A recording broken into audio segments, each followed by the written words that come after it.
Galera, muito boa noite. Hoje tive alguns contratempos e por isso não foi possível produzir vídeos ao longo do dia no canal. Mas nesse fizinho de segunda-feira, tô aparecendo aqui pra gente falar um pouquinho do Vasco. Antes de mais nada, aquele pedido especial. Seu like, seu compartilhamento e a sua inscrição me ajude a colocar o canal no lugar onde ele merece. Bom, mas vamos direto ao assunto no dia de hoje. Nesse informativo vamos falar inicialmente do jogo do Vasco no Campeonato Carioca. O time ocupa a sexta colocação com 8 pontos, tem um jogo a menos que os demais e por esse motivo precisa da vitória contra o Nova Iguaçu amanhã em Brasília para poder continuar com chances de se classificar entre os 4. Até porque ainda terá pela frente os clássicos, né? No próximo final de semana já tem um contra o Fluminense. E mais uma vez o Barbieri não vai poder repetir a equipe. Ele que já vinha reclamando dessa situação nas coletivas, terá que enfrentar de novo essa situação em razão das ausências por ordem médica e de suspensão. O atacante Figueiredo, por exemplo, que vinha sendo titular, apresentou-se com um quadro de dor muscular na coxa direita no treino do último domingo e com isso não viajou com a delegação hoje. Ele ficou no Rio fazendo exames de imagem para verificar a situação, né, e já se cuidando para voltar o mais rápido possível ao Vasco. Outro que também segue de fora pelo mesmo problema, dor na coxa direita, é o zagueiro Robson Bambu. Também será submetido a exames para avaliar a extensão da sua lesão. Sobre a ausência por suspensão, o volante Rodrigo, que ganhou a vaga de titular do Zé Gabriel e que preenche esse requisito. O atleta ganhou o terceiro cartão amarelo contra o Resende e vai desfocar o Vasco para essa partida. Uma pena, né? Pois ele fez um bom jogo contra o Resende e precisava de mais oportunidades para ser testado nessa posição, né? Em compensação, o Vasco terá voltas e caras novas no grupo que pega o Nova Iguaçu. O veterano Nenê retorna e coloca assim uma dúvida na cabeça do Maurício Barbieri, ele que vinha sendo titular da posição antes de se machucar. Porém, o Alex Teixeira entrou, deu conta do recado e com isso o técnico ganha assim mais uma opção para a meiuca do Vasco. Pelo grande tempo que ficou de fora e pelo pouco número de treinos, pode ser que o Nenê inicie a partida no banco, né? E entre assim gradativamente. Porém, a gente sabe que o veterano é muito fominha de bola e não duvido que possa se sentir apto a entrar desde o início, caso seja consultado. A decisão estará nas mãos mesmo do Barbieri. Em relação às novidades, o goleiro Léo Jardim terá sua primeira oportunidade de figurar no grupo principal. Ele viajou com a delegação e fica no banco com o Ivan. E a briga promete ser boa, viu? Outras novidades são os garotos da base. Com os desfalques, o volante Barros e o meia-rei da categoria sub-20 acabaram sendo relacionados pelo Barbieri e podem, com isso, ganhar uma oportunidade no decorrer do jogo. Lembrando que o Vasco vem usando o Carioca como um teste, né, e para avaliar melhor o elenco. E o próprio Barbieri vem colocando alguns meninos em determinados jogos. Um exemplo disso é o atacante Eric Marcos, que entrou bem no último jogo e pode ficar com a vaga do Figueiredo para essa partida contra o Nova Iguaçu.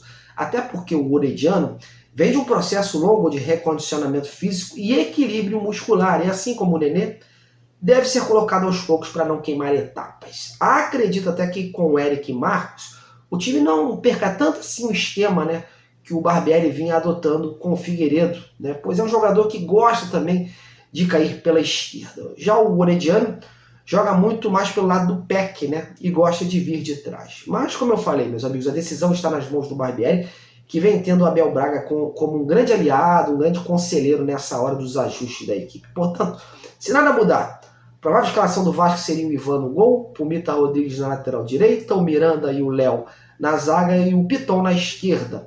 O De Luca, que deve fazer a sua estreia no time titular do Barbieri, na volância com o Jair, né? O meio assim com o Alex Teixeira ou o Nenê, e mais na frente o Eric Marcos ou o Orediano, o Pedro Raul e o Gabriel Peck. E aí, você gostou? Qual time você colocaria em campo nesta terça? Bom, agora vamos falar da reformulação do Vasco. A diretoria segue atenta em reforçar o time. Vai avaliando o mercado em busca de um novo volante, um camisa 10 e um atacante que joga pelos lados, né? O zagueiro, que também era uma posição em pauta, já foi contratado, que é o Capasso. O jogador segue sendo esperado essa semana para exames médicos e assinatura do contrato. Mas enquanto alinha todas essas situações, alguns nomes que não teriam mais oportunidade no plantel do Barbieri vão entrando em acordo e deixando o clube.